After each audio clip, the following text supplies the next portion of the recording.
can't believe we're almost done covering Rush's first 10 albums. That's pretty crazy. We only have one more left. Yeah, I know. Only which, one more. Which one was that again? Let's see. Oh, shit. Oh, fuck. You know what? We've been kind of hard on this album in the past. Vinyl toss. Which one's the shittiest one? Here we go.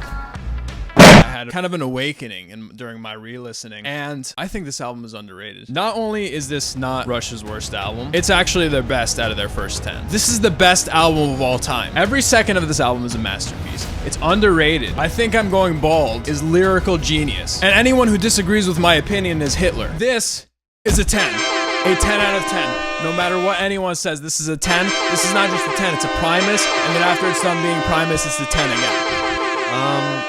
Yeah, I don't know if I really agree with that. Yeah, you know, I would have to say it's definitely a masterpiece. 10 out of 10. They gone? I hope so. I think they're gone. Okay. The biggest problem with this album, I think, is not this, it's this. Because this is, in reality, is not really a bad 70s prog rock album. It's actually, I'd say, good to decent. And it really has much to offer for the hardcore fans as well. It's kind of a fusion of sorts of the hard rock Zeppelin-ish tone that we heard on the first album, along with some of the progginess creeping in. Some people saying it's literally belongs in the pits of hell, and other people saying it's one of their favorites. Without further bovine excrement, I'm Darius King. I'm Metalhead. Bastille Day. Even though we start to see some of the prog creep in on this album, we really don't hear that until the second half. This one kind of feels actually more like a leftover from Fly By Night rather than a transition to 2112. What's funny is that when I re-listened to this, I thought, whoa, this is like the R30 medley except with shittier production. Which, by the way, I'd like to officially give a 10 out of 10 right now. That medley is fantastic. All that being said, though, this is one of the better opening riffs of the 70s from Alex Lifeson. Wow. I would have to take a complete U-turn. This opening riff for me is one of the more boring, unimaginative. It really pains me to say that because I absolutely love Rush. And I've been listening to it for years because my dad really likes this song. I don't know why. And I've seen it on the Rush Greatest Hits albums for some reason. Back in, I don't know what it was, like 2 months ago, 3 months ago, they did an interview on the Strombo show, and Geddy kept referring to Rush as a metal band. Riffs like the opener here, given the context of 1975 when this came out, that could actually work. You listen to riffs from Sabbath, Budgie, Judas Priest that were coming out around that time, and they really weren't much heavier than riffs like this one. By the way, did everyone see this? This was absolutely amazing. I love that. And overall, at least in the context of this album, I think it is one of the better songs on the record. Though it is very much in the style of the first album, it kind of shows what could have been with the album with Neil holding the pen. That being said, though, it is kind of just good. It's nowhere near the mastery that I think we've come to expect from Rush, not just after this album, but even before with albums like Fly By Night, which that one is underrated. But it's still, it's the seal of approval. Wow. Cannon excrement. Really? Yeah, I fucking hate this song. You didn't listen to the R30 medley enough. Here we go. Oh, God. This is it. Are we sure that Neil wrote these lyrics? I don't acknowledge that as canon. I think he... You're denying my truth, and you're an insurrectionist and a bigot. Every great band, I think, is allowed to have a couple bad songs. I mean, they're only human. It's not ours to understand. And if you don't take risks, you don't get 2112s, but... Wow. Yeah. I don't think they wanted anybody to really take this one seriously. At least I hope. I really hope this wasn't the single. I've heard stories where they were high when they wrote this song, which would make a hell of a lot of sense. And there were also high riding passes to Bangkok, so that's no excuse. It's funny, but unnecessary. The lyrics they speak for themselves. I don't have to say anything about the lyrics. The instrumental really doesn't do much to help it either, and contributes this probably being the worst track out of their first 10 albums. Yes, including Red Lenses. I'd go Red Lenses over this. What about you? Any day of the week. Alex pulls out a riff so generic. Not only does it sound like a computer-generated 70s guitar riff, it's literally the riff from In the Mood on their first album. Like, it is the same riff. Yep. Not to mention Geddy taking a backseat for most of this bass-wise. Yeah.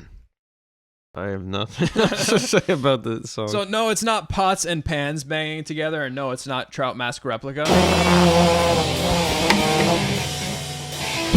But guys, this is Rush. Cannon excrement. Cannon excrement, yeah.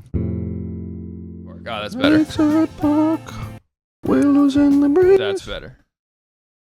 So many memories. There's a lyric in here where he's like, everyone would gather on the 24th of May. First time I ever heard this song, was on May 24th. Whoa. I don't remember what year it was, but it was. I looked at the calendar. I was like, what? It's Illuminati. Nice callback to some of their dreamier tracks from the first two, like Before and After and Rivendell. And one of my favorite bass performances from Geddy on this record, too. It's not as flashy as some of his greatest performances, but it's really smooth, even tone-wise. Yeah. I feel like this song is probably the most thought out on the album. Geddy's performances vocally is also probably one of the best on this album. While Neil deserves credit for song subjects on many of these songs as well, I think where he really mastered lyrics throughout his career is painting imagery for the listener. The words? Yes. I knew you were going to say that. I actually almost put that in my notes. How could you not? Classic example would be Analog Kid, but this one is fantastic as he details his experiences working at Lakeside Park. I almost put this on my resume because that's how good it was. Obviously, this is still on Caressa Steel. If I'm pulling up my Rush playlist, I'm not jumping to this song first, but it's a pretty decent song. I'm surprised how much Geddy hates this song. The whole band hated this whole record. Imagine if they pushed it as being their best. Oh, you mean they're going to execute us? They're still going to execute us, so it doesn't matter. Yeah, I've already accepted my fate. That's why I deleted the YouTube Studio app. Not an all-time Rush favorite of mine. It does still feel like a leftover from Fly By Night, but still very well done. The seal of approval. I can push that moving cars.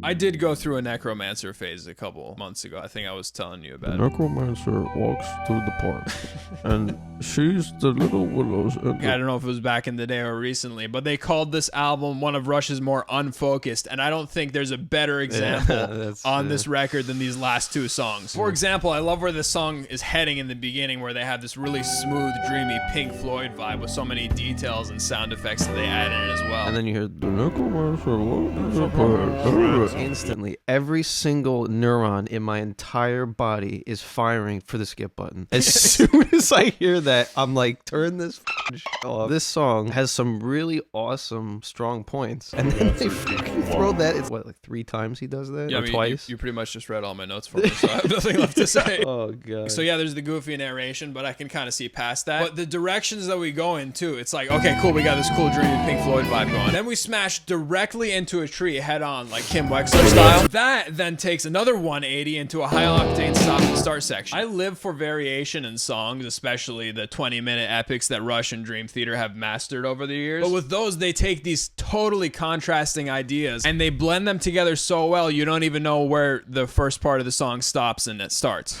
I can't be too hard on them, considering this was really one of their first shots other than By Tour at a big, long epic. And I'd say they eventually got it down. There are some brilliant ideas on here, though, so I wouldn't push you out of the car. It's so interesting at certain points and then falls off the edge of the earth.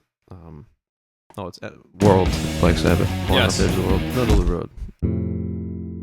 Most of what I had to say about the Necromancer applies here as well. But worse. Just the 20-minute version. Brilliant moments scattered throughout here, but I cannot pretend that this is one whole song with different parts like 2112 or Hemispheres. Because the song ends about 4 times. And then there's that one part where somebody just screams in the microphone. I don't know if you remember that part. Yeah. It's just like, ah! And then it just cuts to a new... Yeah, it just stops. One of the better moments of this whole piece was called,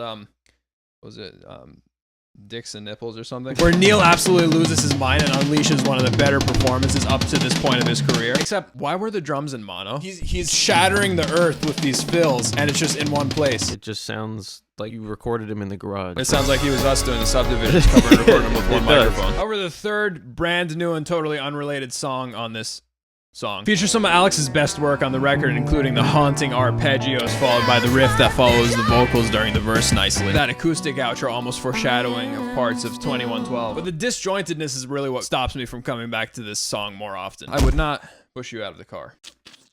When you see a 20-minute Rush song, you should want to feel excited. This one's why. Overall, I would agree that this album does get a bad rap because of what I said in the beginning, but it's just not a good Rush album. Yeah, no. The name comes with so much expectations, especially considering what came before and after Rush. But to say it's underrated, I feel is kind of a stretch.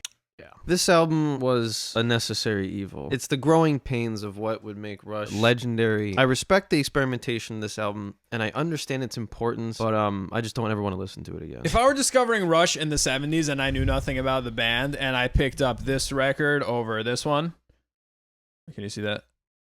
This record over this one, I'd probably like it, but I wouldn't be enticed to listen to any more Rush albums. I picked this one up, I would have invented the nut button back in the 70s. Whereas even with Fly By Night, I'd want to listen to some more Rush. If you are someone who loves this album, that's fantastic. But for what Rush has done since, I concur with the rest of the band. So I'm thinking, why? I'm going to have to go with a strong why.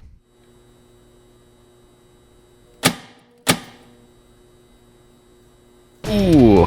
Yeah. Yeah. Get rid of Napster. Yeah.